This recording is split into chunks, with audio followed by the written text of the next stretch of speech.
নির্বাচন কবে হবে সেটা নিয়ে অবশেষে প্রধান উপদেষ্টা প্রায় স্পষ্ট একটা আউটলাইন দিয়ে দিয়েছেন, রোড ম্যাপ দিয়ে দিয়েছেন। দীর্ঘদিন থেকে যখন নানা উপদেষ্টা নানা বক্তব্য দিচ্ছিলেন এবং সেটা নিয়ে যখন বিভ্রান্তি তৈরি হচ্ছিল, তখন প্রায়শই প্রধান উপদেষ্টার প্রেস টিম থেকে আমাদেরকে জানানো হচ্ছিল যে এই ঘোষণা প্রধান উপদেষ্টা দেবেন। সেই ঘোষণাটা এলো আজ বিজয় দিবসে। প্রধান উপদেষ্টা ভাষণ দিয়েছেন, সেখানে অনেক কথা ছিল, তার মধ্যে অনিবার্যভাবে তার এই নির্বাচন নিয়ে তার এই বক্তব্যটাই প্রধান শিরোনামে পরিণত হয়েছে। বিভিন্ন জায়গায় হবারই কথা। উনি আরেকটা কাজ করেছেন এখানে, সেটা হয়তো আমরা অনেকে খেয়াল করিনি। আমি খুব মন দিয়ে খেয়াল করলাম এবং এটা আমার কাছে খুবই সিগনিফিক্যান্ট ব্যাপার বলে মনে হয়, যেটা আমি ভিডিও শেষে জানাবো।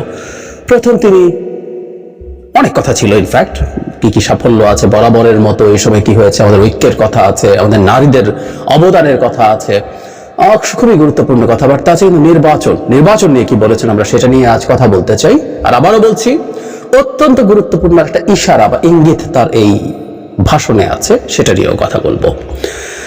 ডক্টর ইউনূস বলছেন, আমি সকল প্রধান সংস্কারগুলো সম্পন্ন করে নির্বাচন আয়োজন করার ব্যাপারে বারবার আপনাদের কাছে আবেদন জানিয়ে এসেছি। তবে রাজনৈতিক ঐক্যমত্যের কারণে আমাদেরকে যদি আবার বলছি, যদি অল্প কিছু সংস্কার করে ভোটার তালিকা নির্ভুলভাবে তৈরি করার ভিত্তিতে নির্বাচন সম্পন্ন করতে হয়, তাহলে 2025 সালের শেষের দিকে নির্বাচন অনুষ্ঠান হয়তো সম্ভব হবে। আর যদি এর সঙ্গে নির্বাচন প্রক্রিয়া এবং নির্বাচন সংস্কার কমিশনের সুপারিশের পরিপ্রেক্ষিতে এবং জাতীয় ঐক্যমত্যের ভিত্তিতে প্রত্যাশিত মাত্রার সংস্কার যোগ করি, তাহলে অন্তত আরো 6 মাস অতিরিক্ত সময় লাগতে পারে। মোটা দাগে বলা যায় 2025 সালের শেষ দিক থেকে 2026 সালের প্রথমার্ধের মধ্যে নির্বাচনের সময় নির্ধারণ করা যায়। একেবারে স্পষ্ট আউটলাইন। এটা আমরা আশা করি এরকম কিছুই হবে। তাহলে উনি কি বলেছেন আমরা এটা একটু আবার যদি আমাদের মতো করে বুঝে নেই, সেটা হচ্ছে, এবং আমি একটা জায়গায় এই সংস্কার প্রশ্নে নানানজন নানান কথাবার্তা বলেছে, নির্বাচন প্রশ্নে নানান উপদেষ্টা নানান কথা বলেছে, কিন্তু প্রধান উপদেষ্টা শুরু থেকে একেবারে কনসিস্টেন্ট ছিলেন, যেটা তিনি তার এখানে উল্লেখ করেছেন।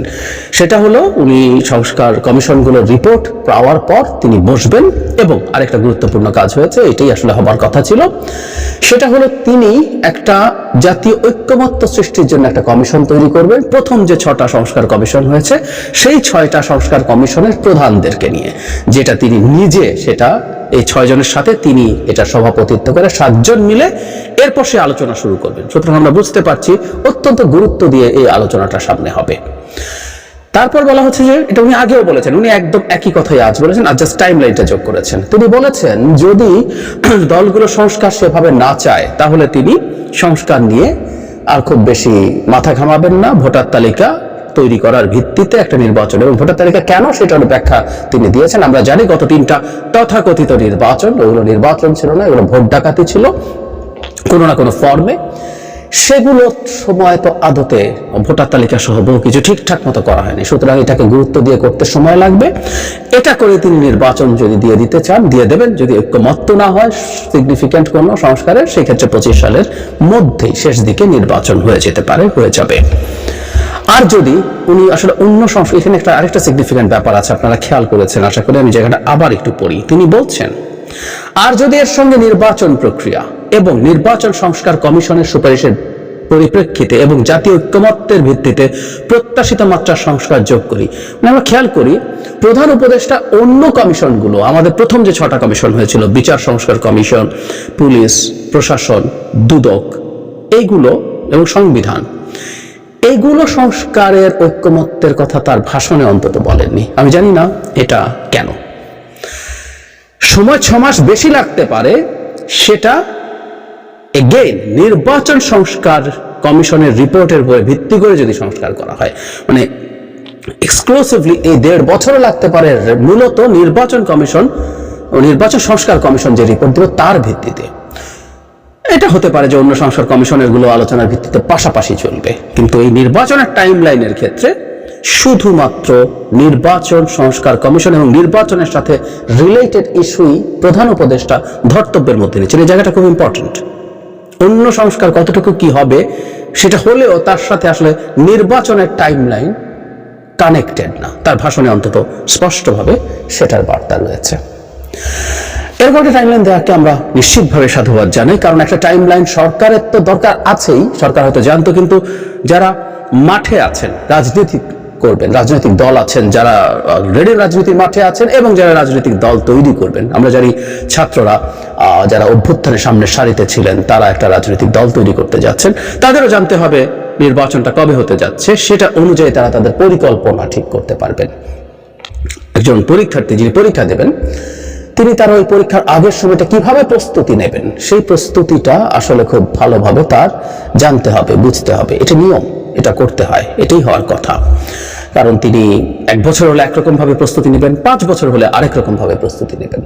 সো দীর্ঘদিন থেকে রাজনৈতিক দলগুলো একটা রোড ম্যাপ চাইছিল, সেই রোড ম্যাপ দেওয়া হয়েছে এবং আমি ধারণা করি যে সর্বোচ্চ যে সীমা সেটা হচ্ছে 2026-এর মাঝামাঝি, তার আগেই নির্বাচন হওয়া। এই সীমাটাও আমার ধারণা রাজনৈতিক দলগুলোর সাথে যখন বসা হবে তারা এই সীমাটাও সরকারকে দিতে চাইবেন এবং আমরা যেটা চাইবো ঐক্যমত্যের ভিত্তিতে। এখানে কিন্তু আবারও যোগ করেছেন, আমি জায়গাটা আবারও বলি, আমরা অনেকে সরকারের কেউ কেউ রাজনৈতিক দলকে তুচ্ছ তাচ্ছিল্য করছেন, কিন্তু উনি বলছেন কমিশনের সুপারিশের পরিপ্রেক্ষিতে এবং জাতীয় ঐক্যমত্যের ভিত্তিতে, মানে নির্বাচনের সময় যদি বাড়ানো হয় জাতীয় ঐক্যমত্যের ভিত্তিতে। আমি আশা করব যখন সবগুলো দলের সাথে বসা হবে, সবগুলো কমিশনের সংস্কার প্রস্তাব নিয়ে বসা হবে, আমাদের দলগুলো গ্রস কিছু সংস্কারের ব্যাপারে একমত হবেন অন্যান্য ক্ষেত্রেও, এবং সেটা করার জন্য সরকারকে আরো 6 মাস সময় দিয়ে সেটা তার একমত হবে না। আবারও বলছি, এটা একমত হতে হবে, কোনো কিছু চাপিয়ে দেওয়াটা কোনোভাবেই ঠিক হবে না। নির্বাচন নিয়ে এই যে এক ধরনের রোড ম্যাপ আসলো, এটা আমি মনে করি খুব ভালো হলো, শুধুমাত্র রাজনীতি এবং নির্বাচনের জন্য না, আমাদের দেশের ব্যবসা বাণিজ্য এবং বিনিয়োগের জন্য। বাংলাদেশের বিনিয়োগ স্থবির হয়ে যাচ্ছিল। একটা কথা আমরা মনে রাখবো সবসময়, ব্যবসার জন্য সবচেয়ে খারাপ বিষয় হচ্ছে আনসার্টেনিটি, অনিশ্চয়তা। একটা অনিশ্চয়তার পরিবেশে আসলে ব্যবসা ভালো হয় না। তারা ভাববেন কি করব, কেমন করবো, সরকার আছে কিনা, অন্যরা কি করে, অন্যরা কি অস্থির হয়ে গিয়ে আন্দোলন করে কিনা, আন্দোলন হয়ে গেলে কি বাংলাদেশে একটা টেক ওভার হবে কিনা, নানান রকম আলোচনার মধ্যে ইনভেস্টমেন্ট খুব স্থবির হয়ে পড়ছিল। আমি আশা করি আমাদের ব্যবসায়ীরা, আমাদের সব ব্যবসায়ীরা, জেনুইন ব্যবসায়ীরা এবার তাদের পরিকল্পনা করতে পারবেন যে তাদের সামনে টাইমলাইনটা কেমন আছে, এখন তারা কি করবেন, পরে নির্বাচিত সরকারের সঙ্গে তারা কি করবেন, এই সব কিছু একত্র করে তারা একটা সিদ্ধান্ত নেবেন। এবং আমি আশা করি এই সিদ্ধান্ত জানানোর পর আমাদের রাজনৈতিক দলগুলো প্রত্যেকেরই আসলে নির্বাচন নিয়ে বিভিন্ন রকম পরিকল্পনা থাকার কথা। কারো কাছে নির্বাচনটা যত আগে হয় তত ভালো। যারা ক্ষমতা যাওয়ার জন্য প্রায় প্রস্তুত তাদের জন্য এটা প্রস্তুত বলছে, আমি তাদের সাংগঠনিক এবং জনভিত্তির কথা বলছি। আবার কেউ কেউ মনে করতে পারেন যে এটা যত দেরি হয় তাদের জন্য ভালো, এতে তারা একটু বেশি সময় পাবেন। সো দ্বিমতের জায়গা যে শেষ হয়ে গেল তা না, তবে প্রধান উপদেষ্টার বক্তব্যের পর আমার মনে হয় রাজনৈতিক দলগুলোর উচিত তাদের মধ্যে এই আন্ডারস্ট্যান্ডিংটা ফাইনাল করা, এই গিভেন কন্ডিশনে, এই গিভেন টাইম লাইনে তাদের as early as possible নির্বাচন করার প্রস্তুতি নেওয়া। আমাদের একটা কথা মনে রাখতে হবে, আমাদের সময়টা খুব ভালো না। ভারত যে ধরনের প্রেক্ষাপট তৈরির চেষ্টা করছে বাংলাদেশে, তার নিজে আওয়ামী লীগ এবং টু সাম এক্সটেন্ট বাংলাদেশে শেখ হাসিনার বিরুদ্ধে লড়াই করা কেউ কেউ অ্যাপারেন্টলি, আমরা যদি প্রেক্ষাপট মিলিয়ে দেখি, কনটেক্সট দেখি, মনে হবে যে ভারতেরই পারপাস সার্ভ করছেন। সেই জিনিসগুলো মিলিয়ে বাংলাদেশকে ডিস্টেবিলাইজ করার চেষ্টা সিরিয়াসলি হচ্ছে। সুতরাং বাংলাদেশে যত দ্রুত এবং এই যে টাইমলাইন দেওয়া হলো, সে টাইমলাইন ফলো করে একটা নির্বাচন হয়ে যাওয়া এবং একটা নির্বাচিত সরকার ক্ষমতায় আসা, যেটার জনভিত্তি আছে, সেরকম একটা সরকার ক্ষমতায় আসা বাংলাদেশের ভবিষ্যতের জন্য নিরাপদ হবে। আর যে কথাটা দিয়ে শুরু করেছিলাম, অত্যন্ত ইন্টারেস্টিং একটা ফাইন্ডিং আছে, সেটা দিয়ে শেষ করব। ডক্টর ইউনূস যখনই বক্তৃতা করেন, জুলাই আগস্টে যা হয়েছে এটাকে বিপ্লব বলেন। গত ভাষণে তাই হয়েছে। আমি খুব মন দিয়ে এটা খেয়াল করি। আমাদের শুরু থেকে একটা আলাপ ছিল বিপ্লব না গণ অভ্যুত্থান। কেউ কেউ এটাকে বিপ্লব বানিয়ে, মানে বিপ্লব করার জন্য শ্রম, সাংগঠনিক প্রস্তুতি, সাধনা কিছু না করে একটা সরকার পড়ে গেলে সেটা ঘাড়ে সওয়ার হয়ে বিপ্লব বলে ওটাকে চালিয়ে দিয়ে অনেক কিছু করে ফেলার পরিকল্পনা কারো কারো ছিল শুরু থেকে। সেটাই ফাইট করার চেষ্টা করেছি প্রথম দিন থেকে। এটা বিপ্লব না গণ অভ্যুত্থান সেই আলাপ করেছি। এটা যে বিপ্লব না, এটা যে গণ অভ্যুত্থান সেটা বলেছি। আমাকে একটা বিদেশি মিডিয়াও একই প্রশ্ন করেছিল, আমি সেখানে এটা ডিবাঙ্ক করার চেষ্টা করেছি just immediately after 5th August। So এই যে পরিস্থিতি আছে, সেই জায়গায় প্রধান উপদেষ্টাকেও বিপ্লব বলতে শুনেছি, কিন্তু আজকের ভাষণে আপনারা শুনে দেখবেন তিনি বারবার এটাকে গণ অভ্যুত্থান বলেছেন। হ্যাঁ, গণ অভ্যুত্থান বলেছেন, এটা একটা গণ অভ্যুত্থান। সুতরাং গণ অভ্যুত্থানের কাছে আমাদের যা যা এক্সপেকটেশন, ততটুকুই যেন আমরা চাই। এবার প্রধান উপদেষ্টাও যখন এটা স্বীকৃতি দিলেন, আমাদের এবার এটা